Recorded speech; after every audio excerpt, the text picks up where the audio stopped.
నమస్తే, welcome to our channel. నేను రవీంద్ర బాబు.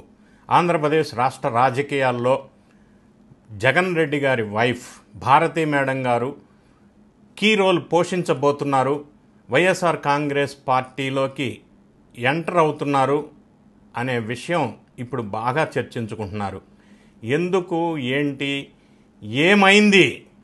భారతీ రెడ్డి గారు ఎప్పుడూ ఇట్లా వైఎస్ఆర్ కాంగ్రెస్ పార్టీలో రాజకీయ పరమైన నిర్ణయాల్లో ఎవరితోనూ ఆమె మాట్లాడిన సందర్భం లేదు కదా. ఇప్పుడు ఎందుకు ఈ నిర్ణయం తీసుకున్నారు? దీని వెనక కారణాలేంటి? వైఎస్ఆర్ కాంగ్రెస్ పార్టీ పరిస్థితి ఏంటి? ఇప్పుడు మళ్ళీ భారతీ రెడ్డి గారు వచ్చిన తర్వాత ఎలా ఉండబోతుంది అనే చర్చ విస్తృతంగా జరుగుతూ ఉంది. దీని మీద ఏమై ఉండొచ్చు, పార్టీ పరిస్థితి ఏంటి అనే విషయాన్ని నిష్పక్షపాతంగా విశ్లేషణ చేసే ప్రయత్నం చేద్దాం.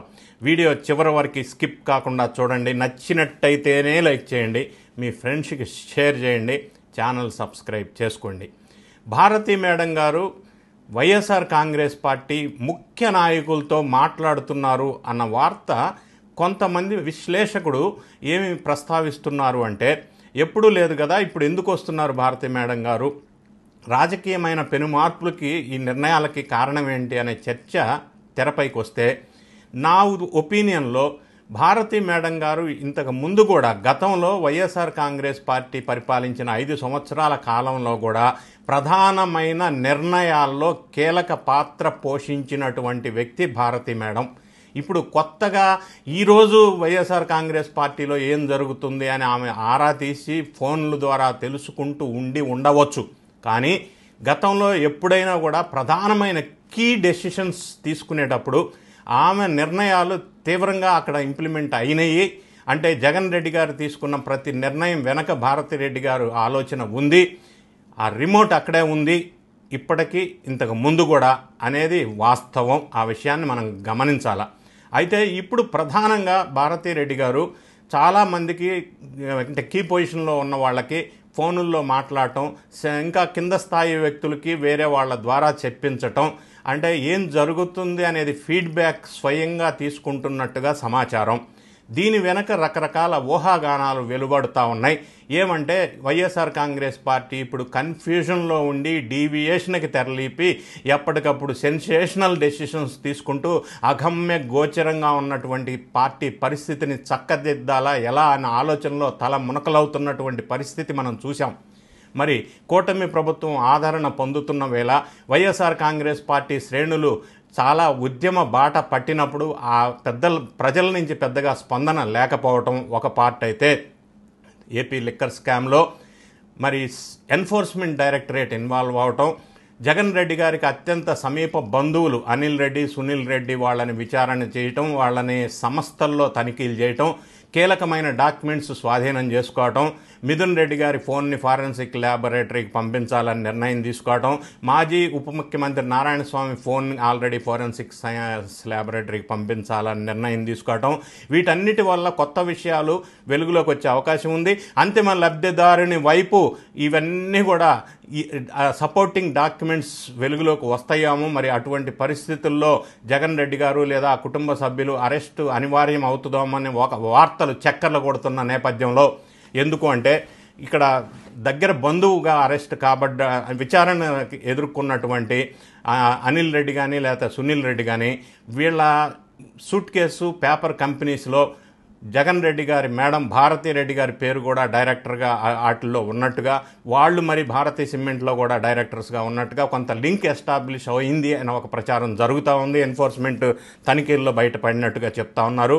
మరి ఎప్పటికైనా మరి జగన్ రెడ్డి గారి మెడకి ఈ లిక్కర్ స్కామ్ చుట్టుకుంటే ఇన్ కేస్ మరి ఇప్పుడు చెల్లి లేదు తల్లి లేదు కదా సపోర్ట్ చేయడానికి, మరి ఇప్పటి నుంచే భారతీ రెడ్డి గారు పార్టీలో తీవ్రంగా ఆ శ్రేణులతో చర్చించి ఫీడ్బ్యాక్ తీసుకొని ఇప్పటి నుంచే లైన్లో పార్టీని తీసుకొచ్చే ప్రయత్నంలో భాగంగా ఇది జరుగుతూ ఉంది అన్న చర్చ అయితే జరుగుతూ ఉంది. ఎందుకంటే వైఎస్ఆర్ కాంగ్రెస్ పార్టీ ఈ మధ్యకాలంలో ఒక కన్ఫ్యూజన్ అన్న పదం ఇంతకు ముందు మనం వాడాం.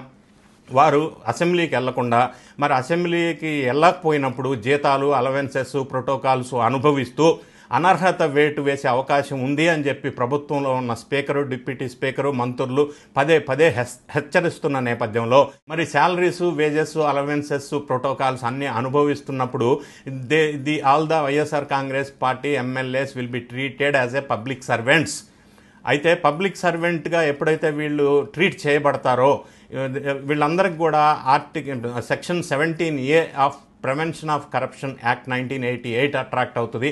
అంటే వీళ్ళందరినీ విచారణ చేయాలి అని అంటే సెక్షన్ 17A ప్రకారంగా అపాయింటింగ్ అథారిటీ అంటే గవర్నర్ గారి దగ్గర అనుమతి తీసుకొనే పోలీసు వాళ్ళు ఇన్వెస్టిగేషను, విచారణ, అరెస్టు లాంటివి చేయవలసి సెక్షన్ 17A ప్రకారం పర్మిషన్ తీసుకోవాల్సి ఉంటుంది. సో వీళ్ళు కనుక ఆ అలవెన్సెస్, శాలరీస్ మాకు వద్దు అని కనుక ఆపేసుకుంటే సెక్షన్ 17A అప్లికబుల్ కాదు, అట్రాక్ట్ కాదు. ఇది ఒక చిన్న లాజిక్ కూడా ఉంది. As long as they are receiving the salaries they will be considered as a public servants and all these MLAs will attract under section 17A. ఈ అంశాన్ని ఏ విధంగా వాళ్ళు అధిగమిస్తారనేది కూడా వేచి చూడాల్సి ఉంటుంది. ఓట్లేసి గెలిపించిన ప్రజలు అసెంబ్లీకి వెళ్లకుండా ఉంటే మరి ఎందుకు మిమ్మల్ని గెలిపించినట్టు, మా ప్రజా సమస్యలు అసెంబ్లీలో చర్చించాలి కదా అని ప్రజలు అడిగే పరిస్థితి ఏర్పడిన సందర్భంలో ఒక వితండవాదనకి తెరలేపుతా ఉన్నారు. ప్రతిపక్ష హోదా ఇస్తేనే వస్తా అని. మరి వాళ్ళు స్ఫూర్తిగా తీసుకోవాలి. గతంలో కంబైన్డ్ ఆంధ్రప్రదేశ్గా ఉన్నప్పుడు పి జనార్దన్ రెడ్డి గారు తక్కువ సీట్లున్నా కూడా 26 సీట్లు ఒంటరి పోరాటం చేసి వీరోచితంగా సభకెళ్ళి పోరాటం చేశారు. అదేవిధంగా 2019 నుంచి 24 మధ్యకాలంలో మరి నారా చంద్రబాబు నాయుడు గారు 23 సీట్లు ఉన్నప్పటికీ కూడా సభకి వెళ్ళారు. అయితే ఇప్పుడు ఇంకొక క్వశ్చన్ కూడా గతంలో నేను చేసిన వీడియోస్లో కామెంట్స్ రూపంలో పెట్టారు. అప్పుడు చంద్రబాబు నాయుడు గారు శపథం చేసి అసెంబ్లీకి వెళ్ళలేదు కదా, అప్పుడు అనర్హత వేటు ఎందుకు వేయలేదు అన్న ఒక క్వశ్చన్ కూడా కొంతమంది కామెంట్స్ చేశారు ఇంతకుముందు నా వీడియోస్. మనం ఒకసారి గమనించవలసింది దానికి లాజికల్ రీజన్ ఏమై ఉండొచ్చు అంటే, వైఎస్ఆర్ కాంగ్రెస్ పార్టీ అధికారంలో ఉన్న కాలంలో అసెంబ్లీ కంటిన్యూస్గా లేకపోతే అసెంబ్లీ నిర్వహించిన కాలం 60 రోజులు లేదు. 60 రోజులు అసెంబ్లీ నిర్వహించినప్పుడు continuous absent without permission for 60 days అన్న క్లాజు ఉత్పన్నం కాదు. కాబట్టి అనర్హత వేట్ అనేది అక్కడ సాధ్యం కాలేదు అప్పుడున్న పరిస్థితుల్లో. ఇప్పుడు కూడా కూటమి ప్రభుత్వం వచ్చిన తర్వాత అసెంబ్లీ ఇప్పుడు జరుగుతున్న వర్షాకాల సమావేశాలు కంప్లీట్ అయితే 45 days నిర్వహించినట్టు అవుతుంది. కాబట్టి 60 days కంటిన్యూస్ అప్పట్లో జరగలేదు కాబట్టి అనర్హత వేటు వేయడానికి అక్కడ పాసిబుల్ లేదు కాబట్టి వేయలేదు అని అనిపించవచ్చు. ఇంకొక విషయం ఏంటంటే, ఇప్పుడు 37 days గతంలో అసెంబ్లీ జరిగింది ఎన్డీఏ కూటమి వచ్చిన తర్వాత. ఇప్పుడు సెషన్ 8 days, 45 days, ఇక మిగిలిన 60 daysకి గ్యాప్ ఉన్నది 25 days. ఆ 25 days నెక్స్ట్ సెషన్లో కూడా వీళ్ళు వెళ్ళకపోతే 60 days ఆబ్సెంట్ అయితే అనర్హత వేటు పడుతుందని ఒక చర్చ జరుగుతూ ఉంది. మరి జగన్ రెడ్డి గారు కన్ఫ్యూజన్లో ఒకసారి ఎక్కడుంది ఆ రూల్ అన్నారు. ఆ రూల్ ఎక్కడుందంటే భారత రాజ్యాంగంలో ఆర్టికల్ 188 అండ్ ఆర్టికల్ 190 క్లాస్ 4లో స్పష్టంగా ఉంది. వారికి తెలియదని నేను అనుకోను, ముఖ్యమంత్రిగా పనిచేశారు కాబట్టి తెలిసే ఉంటుంది.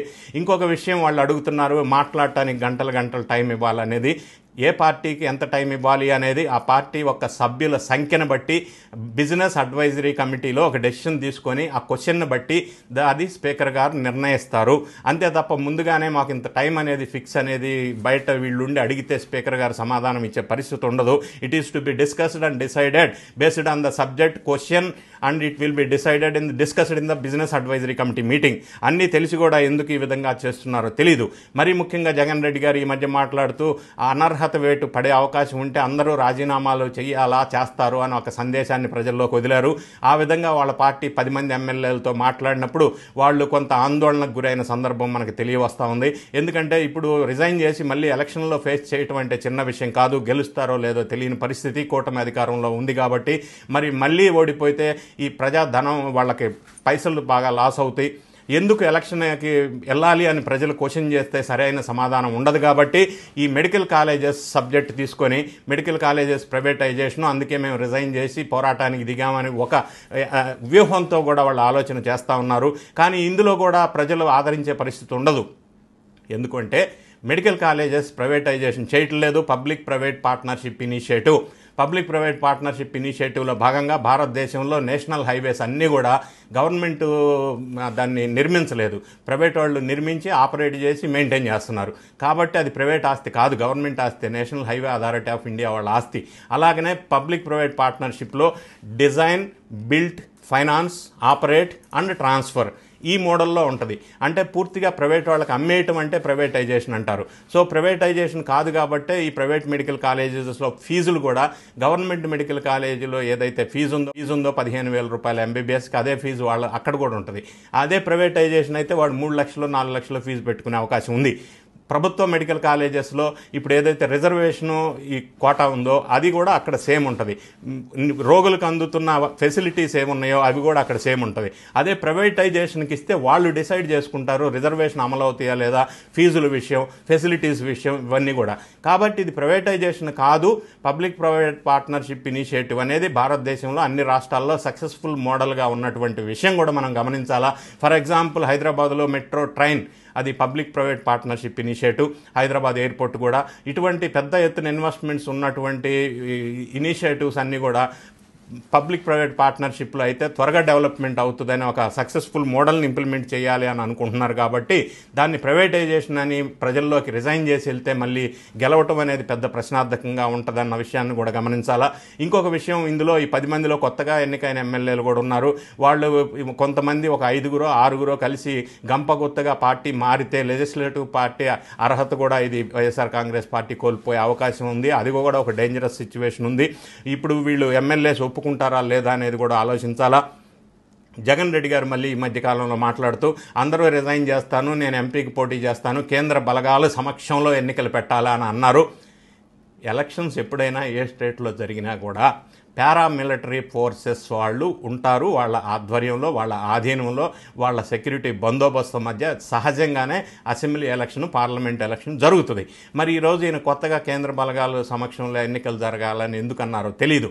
రెండో అంశం, జగన్ రెడ్డి గారు ఎంపీగా పోటీ చేస్తానన్న మాట ఎందుకు బయటకు వచ్చిందనేది అర్థం కావట్లేదు. అంటే వైఎస్ అవినాష్ రెడ్డి ప్లేస్లో ఆయన పదవి ఆయన ప్లేస్లో ఈయన ఎంపీగా పోటీ చేస్తే మరి అవినాష్ రెడ్డి పరిస్థితి ఏంటి?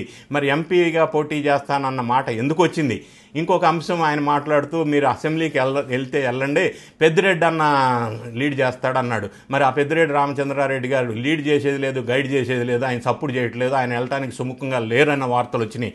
ఎందుకంటే జగన్ రెడ్డి గారు వెళ్ళినప్పుడు ఈ 10 మంది వెళ్తే అక్కడ అసెంబ్లీలో ర్యాగింగ్ జరిగితే ఈ స్కాములన్నిటి మీద క్వశ్చన్స్ అటునుంచి ఎదురైతే ఏం సమాధానం చెప్పాలి? ఒక ఆందోళనలో వీళ్ళంతా ఉన్నట్టుగా వాళ్ళ అసెంబ్లీలోకి వెళ్ళటానికి సంశయిస్తున్నట్టుగా, రిజైన్ చేయడానికి ఇంకా ఇబ్బందిగా ఫీల్ అవుతున్నట్టుగా, ఏం చేయాలో అర్థం కానీ ఎవరి ఆలోచన, ఎవరి వ్యూహాలు వాళ్ళు పన్నుతున్నట్టుగా మనకి బయటికి వార్తలు వస్తూ ఉన్నాయి.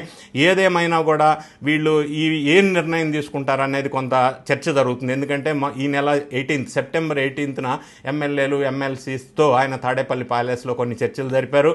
మళ్ళీ రేపు 24 సెప్టెంబర్న ఆ వైఎస్ఆర్ కాంగ్రెస్ పార్టీ విస్తృత స్థాయి సమావేశాలు నిర్వహించడానికి దానికి సంబంధించిన ప్రధానమైన కీలకమైన అందరు వ్యక్తుల్ని ఆహ్వానించడం జరిగింది.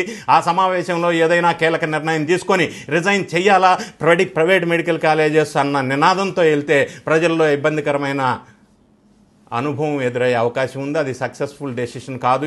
ఈ రకంగా కన్ఫ్యూషన్లో ఉండి ఏ నిర్ణయం తీసుకోవాలా అని కొంత ఆలోచన చేసుకుంటూ ఇబ్బందికరమైన పరిస్థితుల్లో వైఎస్ఆర్ కాంగ్రెస్ పార్టీ ఉన్న నేపథ్యంలో, ఈ పక్కన స్కామ్స్, లిక్కర్ స్కామ్ ఇవన్నీ వెంటాడుతున్న సందర్భంలో భారతీరెడ్డి గారు మరి ఆల్రెడీ ఇంతకుముందు కీలకమైన నిర్ణయాల్లో ఆమె వెనకుండి నడిపించినప్పటికీ ఇప్పుడు అందరు శ్రేణులతో ఆమె మాట్లాడటం అన్న విషయాన్ని మనం చూసినట్టయితే మరి ఏదన్నా అరెస్ట్ లాంటి జరిగితే ఆమె లీడ్ చేస్తారు, పార్టీకి ఇంకొక అవకాశం లేదు. మరి ప్రజల్లోకి వెళ్తే జగన్ రెడ్డి గారు ప్రజల్లో ఒకే ఒకటి సముదాయించుకోవాల్సిన అవసరం ఉంటుంది. తండ్రి లేనివాడిని, తల్లి చెల్లి వదిలేసిన వాడిని ఈసారి ఇంకొక ఛాన్స్ ఇవ్వండి అని అడగటానికి అవకాశం ఉంటుంది. అంతకుమించి వేరే అవకాశాలు ఏం మనకు కనపట్టలేదు. మరి ఆయన ఏ విధంగా ప్రజలను కన్విన్స్ చేస్తారు అన్న విషయం వేచి చూద్దాం. రాబోయే 24వ తారీఖులో విస్తృత స్థాయి సమావేశాల్లో ఏమి విస్తృతమైన నిర్ణయాలు తీసుకుంటారో వేచి చూద్దాం. ఈ గట్టు పరిస్థితిని ఎలా అధిగమిస్తుంది పార్టీ అనేది క్వశ్చన్ మార్క్గా ఉంది. Big question. Let us wait and see. Thank you so much for watching.